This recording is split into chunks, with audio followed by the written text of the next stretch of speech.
Okay, what I'm going to do is I'm going to put the transistor, show you, do a demo of some soldering, and I have the transistor here. And as I mentioned, my transistors will face left, whereas if you're using the 3904 transistors, it will be to the opposite way round. So what I'm going to do first is, because I've no holes in the printed circuit board, I'm just going to put some solder on the points where I'm going to attach the transistor, and the transistor will go on these three here. This will be the emitter, the base, and the collector. So let's do that. I hope my camera doesn't shake too much. So here goes. As I said, you always heat the pad and run the solder onto it rather than bringing the solder on the iron. So I'll just heat it up here. And when it gets warm enough now, I'll run the solder onto it. So we'll do that with the three pads.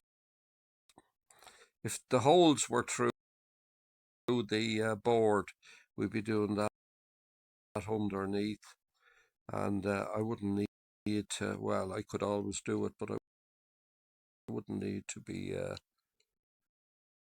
I wouldn't need to put so much solder on it. But this is just to keep it in place. Now, what I can do as well, I can tin. When I said tin, you tin the iron. I can tin the iron, and oops, that's in the way there. So by tinning, I mean putting solder on the tip. So I don't know if I can do it here properly. This is a bit of a lash up here I have, but tinning the iron would be just running some solder onto it there, and it's nice and clean. I'll rub it in the rag again. I should say the cloth, not the rag. And there now.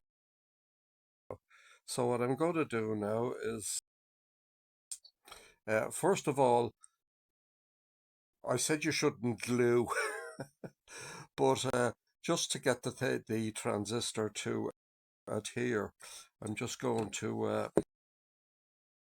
this is going to shake the camera. I'm just going to solder it here.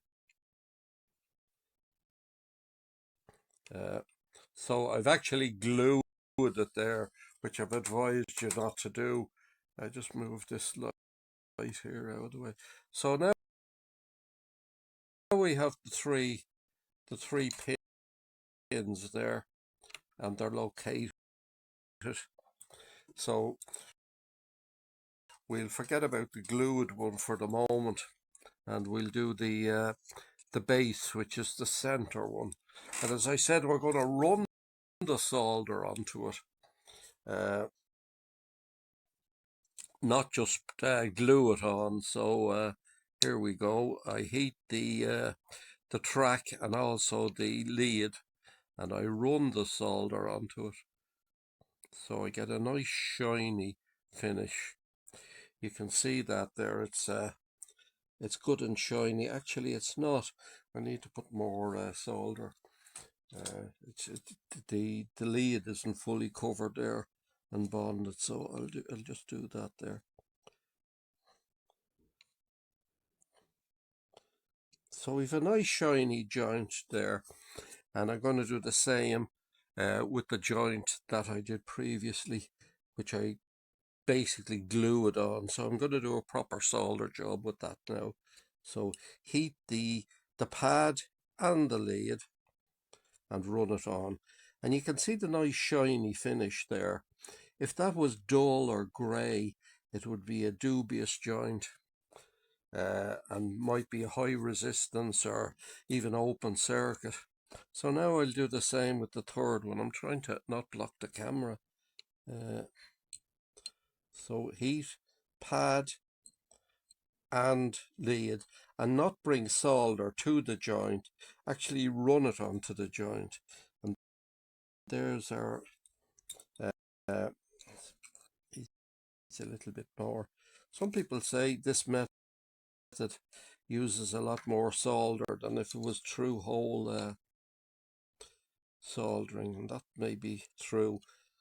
So there now is three nice shiny pads joined up there, and that's the transistor soldered. I'd be doing the same with all the other components, and I won't bore you with the details of that, but I'll just go in there close and see if it'll focus, and just let you see the joint there.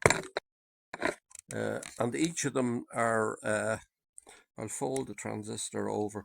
You can see each of the joints are nice and shiny there, and that's a perfect connection there. So I'm going to continue the board and I'll complete it, and then we'll see where we go from there. So 7-3 for the moment.